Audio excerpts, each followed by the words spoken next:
Assalamualaikum warahmatullahi wabarakatuh. Yang terhormat Dewan Juri, perkenalkan nama saya Rahma Gusti Pertiwi dari SMP Negeri 2 Mojosongo, Kabupaten Boyolali.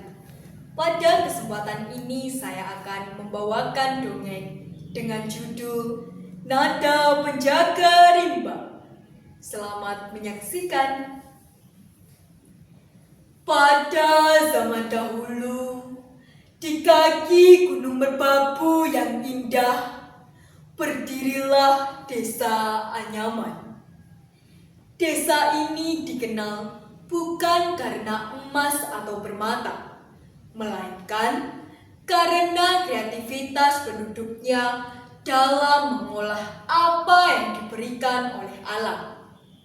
Mereka percaya bahwa seni bukan sekedar hiasan, melainkan cara manusia berkomunikasi dengan semesta. Di desa itu, hiduplah seorang anak bernama Nada. Berbeda dengan anak seusianya yang masih suka bermain, ia lebih senang bekerja membantu orang tuanya. Nada memiliki jemari yang lebih lihai saat mengukir dan memahat bambu. Ia adalah seorang pengrajin instrumen musik yang handal. Baginya, setiap batang bambu memiliki nyawa dan setiap helai daun memiliki intonasi yang berbeda. Pada suatu pagi, desa mereka dilanda kecemasan. Sungai yang biasanya mengalir jernih berubah menjadi keruh dan kecoklatan. Hutan di lereng gunung yang biasanya rimbun dengan nyanyian burung tiba-tiba menjadi sunyi senyap.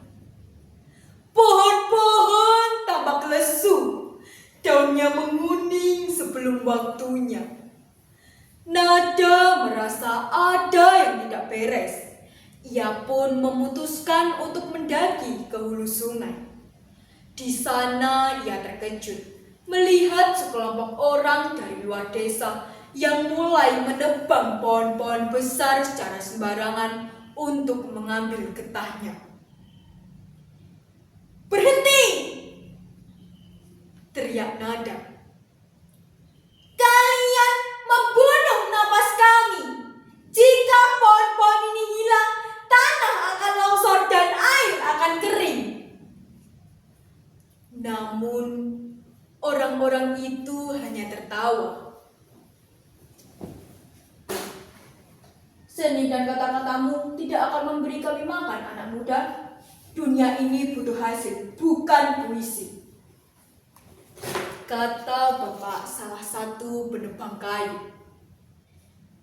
Dengan hati hancur, Nada terduduk di bawah pohon bambu gading yang sangat tua.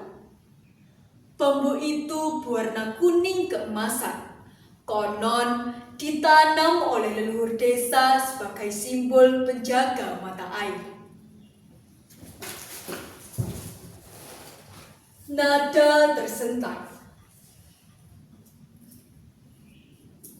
"Alam sedang bernyanyi," bisiknya.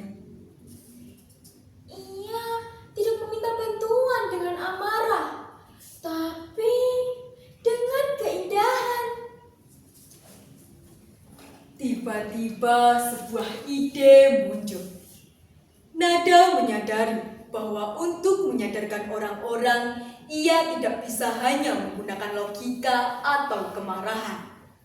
Ia harus menyentuh hati mereka melalui apresiasi seni. Ia mengambil sebatang bambu gading yang sudah tua dan kering. Lalu dengan teliti, ia mulai memahatnya. Ia tidak membuat seruling biasa. Ia membuat seruling ratapan bumi. Keesokan harinya, Nada kembali ke tempat penebangan.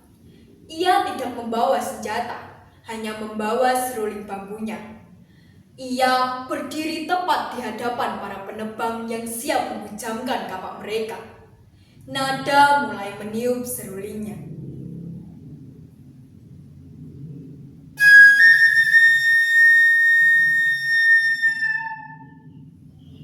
Suara intonasi pertama yang keluar begitu rendah dan bergetar. Para penebang berhenti. Mereka merasa bulu kuduk mereka berdiri. Suara intonasi berikutnya berubah menjadi melodi yang meliuk-liuk.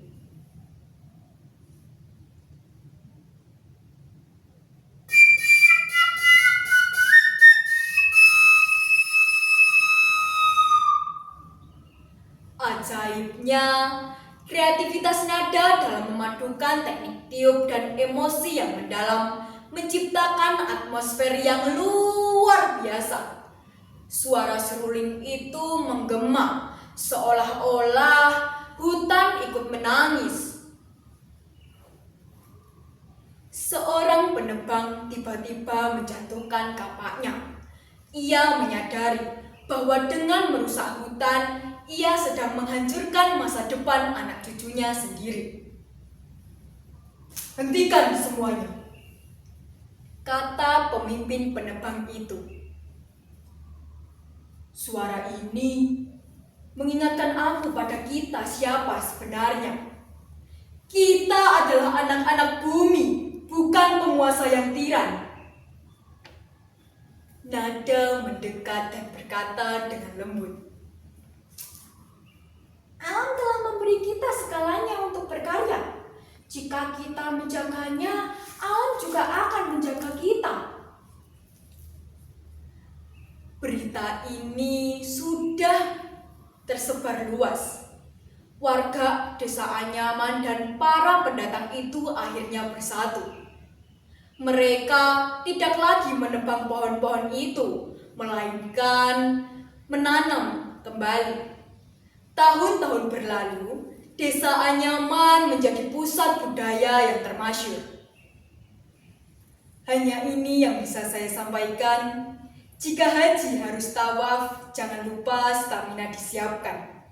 Ada silah dan khilaf, mohon dimaafkan.